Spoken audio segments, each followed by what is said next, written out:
हमारे चैनल को सब्सक्राइब कीजिए और बेल घंटी को बजाइए अगले वीडियो पाने के लिए। एनसीईआरटी गणित सेकंड कक्षा 12 प्रश्नावली 7.5। ठीक है, सवाल नंबर पहला। अब आपको हम बताने जा रहे हैं सवाल। ठीक है, पहले सवाल के पहले हम आपको कुछ बेसिक मतलब छोटी चीज़ें मतलब कि सूत्र पहले बताएंगे। ठीक है ना, ध्यान देना है आप यहाँ पर हल्का से।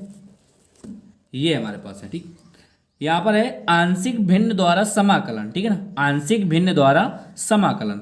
देखो नंबर एक, अगर आपके पास सवाल में इस प्रकार अगर आपको दिए हैं, ठीक है ना, तो आंशिक भिन्न को क्या लिख सकते हैं, ए अपान एक्स माइनस ए और प्लस बी अपान एक्स माइनस को बी। ठीक है ना, याद रखना अगर आपके पास इस प्रकार समाकलन दिए हैं, इस प्रकार समाकलन दिए हैं कि पी एक्स प्लस का क्यू अपान एक्स माइनस ए और फिर एक्स माइनस बी कामा फिर ए बराबर नहीं है बी के बराबर। ठीक है ना, ए बराबर बी नहीं है। ठीक है ना, फिर उसको हम लिख सकते हैं ए अपान एक्स माइनस ए प्लस बी अपान एक्स माइनस का बी। अच्छा, दूसरे में देखो, अब दूसरे नंबर में अगर आपके पास समाकलन इस प्रकार से आ जाए कि हमारे पास पी एक्स प्लस का क्यू अपान एक्स माइनस ए का होल स्क्वायर, तो हम क्या लिख सकते हैं उसे, ए अपान एक्स माइनस ए प्लस फिर बी अपान एक्स माइनस बी का ए का होल स्क्वायर। ठीक है, फिर आगे देखो, ध्यान देना यहाँ पर तीसरा दिए हैं, अगर सवाल आपके पास इस प्रकार से आ जाए कि पी एक्स स्क्वायर प्लस का क्यू एक्स प्लस का आर पूरे का पान एक्स माइनस ए एक्स माइनस बी और एक्स माइनस सी। ठीक है ना, ये सवाल एग्जाम में भी आता है। ठीक है, सबसे ज़्यादा पूछा जाता है एग्जाम में सवाल है। ठीक है ना, इसी प्रकार से सवाल आता है, कह रहा है फिर ए अपान एक्स माइनस ए प्लस बी अपान एक्स माइनस बी और प्लस सी अपान एक्स माइनस सी। अब हम क्या करते हैं, यहाँ पर अलग अलग लिख देते हैं। ठीक है, अच्छा नंबर 4। अब नंबर 4 में अगर आपके पास इस प्रकार से आ जाए पी एक्स स्क्वायर प्लस का क्यू एक्स फिर प्लस का आर अपान एक्स माइनस ए का होल स्क्वायर। ठीक, एक्स माइनस ए का होल स्क्वायर और एक्स माइनस बी। अब इसे हम क्या लिख सकते हैं, देना ए अपान एक्स माइनस ए प्लस फिर बी अपान एक्स माइनस ए का होल स्क्वायर लिख सकते हैं प्लस सी अपान एक्स माइनस का बी लिख सकते हैं। अच्छा, नंबर 5 में ध्यान देना है यहाँ पर, फिर अगर आपके पास इस प्रकार सवाल आ जाए तो क्या लिख सकते हैं, ध्यान देना यहाँ पर आपको इस प्रकार सवाल आ जाए तो पी एक्स स्क्वायर प्लस का क्यू एक्स प्लस का आर पूरे का पान एक्स माइनस ए और कोष्ट के अंदर कितना है एक्स स्क्वायर प्लस का बी एक्स प्लस का सी, फिर कितना ए अपान एक्स माइनस ए प्लस बी एक्स प्लस सी अपान पूरे का एक्स स्क्वायर प्लस का बी एक्स प्लस का सी। हम इस प्रकार लिख सकते हैं। ठीक है ना, अब जो हमने अभी तक बताया आपको, अब हम सवाल बताने जा रहे हैं पहला नंबर। ठीक है ना, अब आपको करने के अब बहुत ध्यान से देखना है। ठीक है, सवाल ये देखो, सवाल नंबर पहला, आई बराबर इंटीग्रेशन एक्स अपान पूरे का एक्स प्लस का ए और एक्स प्लस का बी और डी एक्स। अब यहाँ पर आपको लिखना है कि आंशिक भिन्न, ठीक है, आंशिक भिन्न से, ठीक है, आंशिक भिन्न से, ठीक है, आंशिक भिन्न द्वारा है या आंशिक भिन्न से। ठीक है, तो आंशिक भिन्न से मतलब क्या होते हैं, पहले जो हमारे पास पद कितना है एक्स अपान एक्स प्लस का 1 और फिर एक्स प्लस का 2। ठीक, बराबर हम क्या लिख सकते हैं इसे, ए अपान एक्स प्लस का 1 और प्लस का बी अपान एक्स प्लस का 2। अभी हमने आपको बताया था ये सवाल। ठीक है ना, अभी हमने आपको सूत्र बताया था, देखो ये प्रयोग होगा इसमें। देखो एक्स माइनस ए एक्स माइनस बी क्या लिख सकते हैं, ए अपान एक्स माइनस ए प्लस का बी अपान एक्स माइनस का बी लिख सकते हैं। ठीक है, याद रखना। अब आपको करना क्या है, यहाँ पर यहाँ से आपको करना है कि x अपान, ध्यान देना है यहाँ पर x प्लस का 1 और x प्लस का 2 फिर बराबर, फिर यहाँ पर ध्यान देना, यहाँ पर एलसीएम कितना आ जाएगा, यहाँ पर x प्लस का 1 और x प्लस का 2। ठीक है, अब यहाँ पर देखो x प्लस 1 का कैंसिल तो कितना हो जाएगा x प्लस 2, तो यहाँ पर गुणा कर दिया कितना जाएगा, यहाँ पर ax प्लस का 2a। फिर इसी प्रकार से x प्लस 1 का गुणा कर दिया इसमें तो कितना जाएगा bx प्लस का b। देखो ये और ये तो कैंसिल हो जाएगा ना इससे, तो हमारे पास बचेगा क्या, ध्यान देना, यहाँ पर बचेगा x बराबर ax क्रम से लिख दिया जाए प्लस का फिर bx फिर यहाँ पर प्लस का 2a फिर प्लस का b। अब इसके बाद में लिखना क्या है आपको, ध्यान देना यहाँ पर, अब आपको करना है यहाँ पर कि x बराबर, देखो यहाँ से x का मान आ जाएगा ना, तो x का मान कितना आ जाएगा यहाँ पर a प्लस का b और प्लस का यहाँ पर 2a और प्लस का b। इसको भी कोष्ट में कर दिया जाए। अब यहाँ पर आपको लिखना है दोनों पक्षों से क्या करने पर, तुलना करने पर। अब आपको करना क्या है, देखो तुलना कैसे करेंगे, देखो x वाला पद x वाले से करेंगे तो कितना जाएगा यहाँ पर a प्लस बी बराबर 1, ठीक है।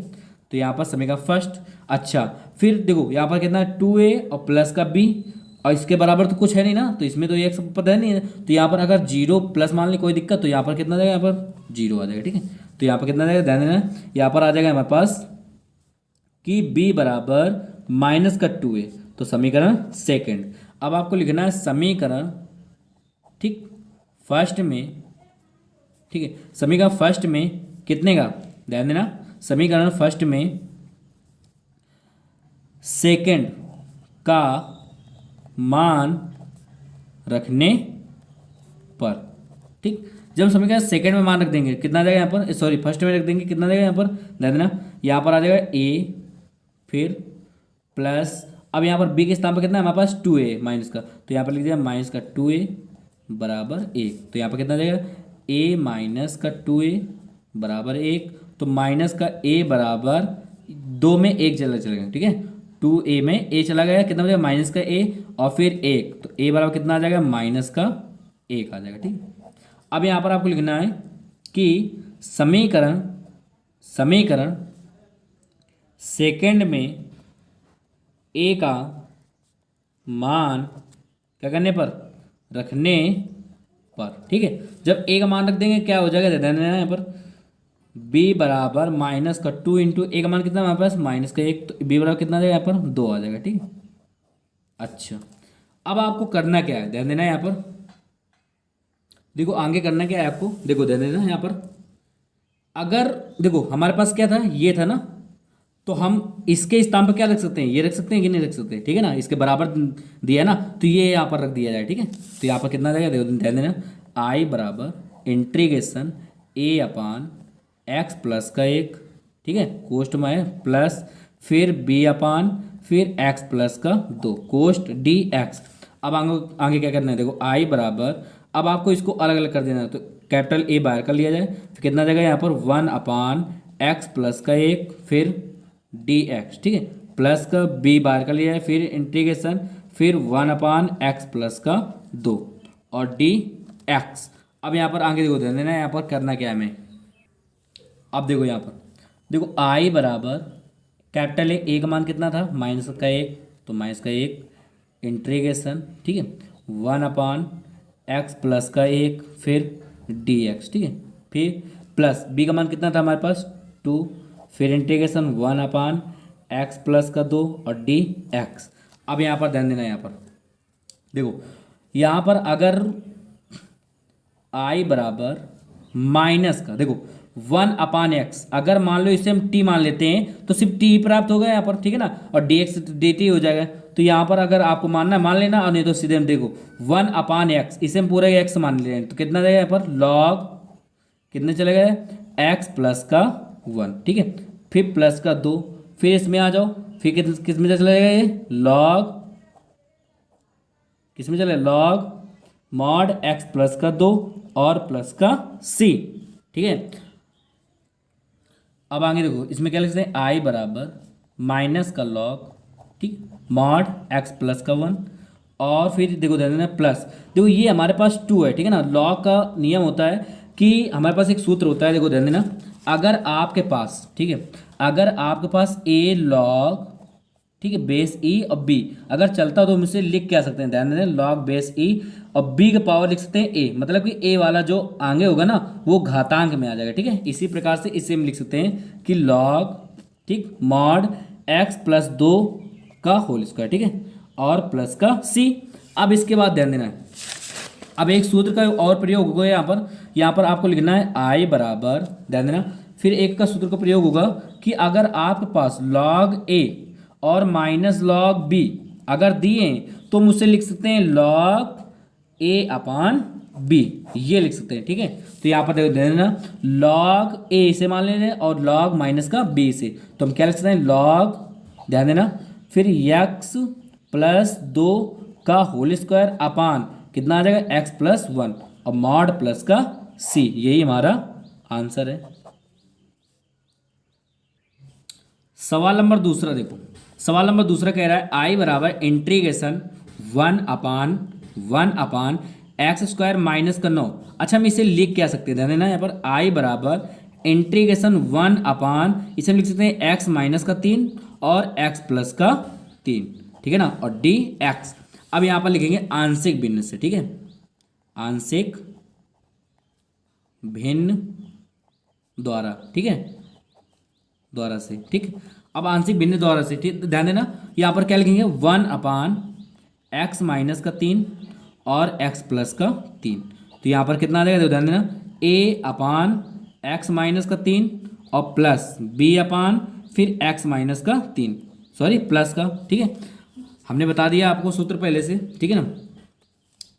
अब इसमें आपको आगे करना क्या है, 1/(x-3) और x+3, ठीक है, बराबर।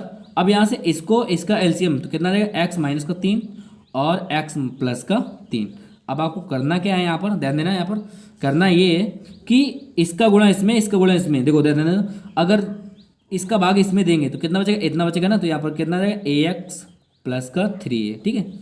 फिर प्लस का इसका भाग इसमें देंगे, कितना बचेगा, इतना बचेगा, ठीक है। तो इसका गुणा इसमें तो कितना जाएगा ax-3 है। देखो ये तो हमारे पास क्या हो जाएगा, कैंसिल हो जाएगा ना। अब यहाँ पर बचेगा कितना, 1 बराबर कितना बचेगा ax, फिर प्लस का, सॉरी यहाँ पर b होगा, ठीक है, सॉरी यहाँ पर b होगा, तो कितना रहेगा यहाँ पर bx प्लस का 3a और माइनस का 3b, ओके। फिर इसके आगे करना क्या है, मैं देखो ध्यान देना, 1 बराबर इससे x कॉमन ले लेना, a प्लस का b और फिर प्लस 3a माइनस का 3b, ठीक। अब यहाँ पर दोनों, ठीक है, पक्षों से क्या करने पर, तुलना करने पर, ठीक है। अब यहाँ से तुलना करवा दिया है, कितना जाएगा यहाँ पर ध्यान देना a+b, देखो x वाला पद तो है नहीं इधर, तो हम मान लेंगे x × 0 प्लस, ठीक है। तो x का मान कितना आ गया 0, तो यहाँ पर 0 रख दिया जाए, ठीक है। ठीक, इसके बाद क्या आ जाएगा a बराबर माइनस का b, इसे मान लिया जाएगा समीकरण फर्स्ट। आगे देखो, फिर यहाँ पर 3a माइनस का 3b बराबर, अब यहाँ पर कितना है 1 है, ठीक है, 1 रख दिया जाए, तो यहाँ पर कितना है सेकेंड। अब यहाँ पर आपको लिखना है, देखो आपको आगे लिखना है, आपको यहाँ पर देखो लिखना है आपको कि समीकरण सेकेंड में फर्स्ट का मान क्या करने पर, रखने पर, ठीक है, रख दिया जाएगा यहाँ पर। तो कितना देगा यहाँ पर ध्यान देना 3a का मान कितना हमारे पास माइनस का b है और माइनस का 3b बराबर यहाँ पर कितना देगा 1, तो यहाँ पर कितना देगा, देखो ध्यान देना माइनस का 3b माइनस का 3b माइनस का 3b बराबर 1, तो यहाँ पर कितना माइनस का 6b, ठीक है ना, 3 और 3 कितना है 6b बराबर 1, तो b बराबर कितना आ जाएगा माइनस का 1/6, ठीक। अब यहाँ पर आगे लिखना है आपको कि समीकरण किसमें, फर्स्ट में, ठीक है, b का मान क्या करने पर, रखने पर, ठीक है। अब b का मान रख दिया जाए तो b का मान कितना आ जाएगा, देखो a बराबर इसमें माइनस का b था, ठीक है ना, ये दिए हैं सभी का फर्स्ट करना है, a बराबर माइनस का b, तो यहाँ पर माइनस का b 1/6, तो यहाँ पर कितना देगा माइनस का फिर माइनस का 1/6, तो कितना देगा 1/6 प्लस का, ठीक है ना। तो a का मान कितना आ गया हमारे पास बराबर 1/6। अब आगे देखो ध्यान देना यहाँ पर सवाल में, अब आप आगे क्या लिखना है आपको, देखो ध्यान देना सवाल हमारे पास क्या था, ये हमारे पास सवाल है, ठीक है ना। अब देखो इसके स्थान पर हम लिख क्या सकते हैं, देखो ध्यान देना इसके स्थान पर लिख सकते हैं, ये नहीं लिख सकते हैं क्या, लिख सकते हैं, ठीक है, यहाँ पर लिख दीजिए। तो आई बराबर इंटीग्रेशन a/x-3 और प्लस b/x+3 और dx, ठीक है ना। अब इसके आगे तो ध्यान देना यहाँ पर लिखना आपको आई बराबर, फिर a को बाहर कर देना, इंटीग्रेशन 1 अलग अलग लिख देना, ठीक है, x-3 और dx, फिर प्लस का, फिर कैपिटल B बाहर कर लेना है आपको, फिर कितना देगा यहाँ पर आ जाएगा 1/x+3 और dx आ जाएगा, ठीक। अब इसके आगे ध्यान देना, ए का मान और बी का मान। तो ए का मान कितना हमारे पास है, ए का मान कितना है 1/6। तो यहाँ पर दिया है आई बराबर 1/6, फिर कितना आ जाएगा 1/x प्लस का सॉरी x माइनस का डी, x माइनस का प्लस, फिर इसके बाद बी का मान कितना, देखो बी का मान हमारे पास कितना -1/6। तो यहाँ पर -1/6 रख दिया, 1/6 रख दिया है, ठीक है। फिर इंटीग्रेशन 1 कितना आ जाएगा यहाँ पर x प्लस का 3 और डी एक्स, ठीक है। अब यहाँ पर ध्यान देना आई बराबर 1/6, यहाँ पर कौन सा सूत्र का प्रयोग होगा, यहाँ पर सूत्र का 1/x, ठीक है ना, किस में जाता है log x में। तो कितना जाएगा log x माइनस का 3, फिर इसमें देखो माइनस कितना है 1/6। अब इसके बाद में ये कौन सा जाएगा इसमें, फिर इसमें जाएगा log mod x प्लस का 3 और प्लस का c, ठीक है ना। अब यहाँ पर आपको करना क्या है, log 1/6 दोनों से कॉमन आ जाएगा, ठीक है। तो यहाँ पर बचेगा कितना हमारे पास log x माइनस का 3, फिर माइनस का log x प्लस का 3, ठीक है मॉड, और फिर प्लस का c। अब इसके आगे दे देना 1/6। अब यहाँ पर एक सूत्र का प्रयोग होता है, देखो ध्यान देना सूत्र का कौन सा प्रयोग होगा यहाँ पर, अगर आपके पास log a माइनस का log अगर b हो आपके पास, तो हम कह सकते हैं log a/b लिख सकते हैं, ठीक है, याद रखना। तो यहाँ पर दिया है log a/b, a का मान कितना है हमारे पास x माइनस का 3 अपान x प्लस का 3 प्लस का c, यही हमारा क्या हो जाएगा आंसर आ जाएगा, ठीक है। अगर हमारी वीडियो आपको अच्छी लगी हो तो हमारे चैनल को सब्सक्राइब कीजिए और बेल घंटी को बजाइए, ठीक है, और कमेंट्स करना ना भूलिएगा।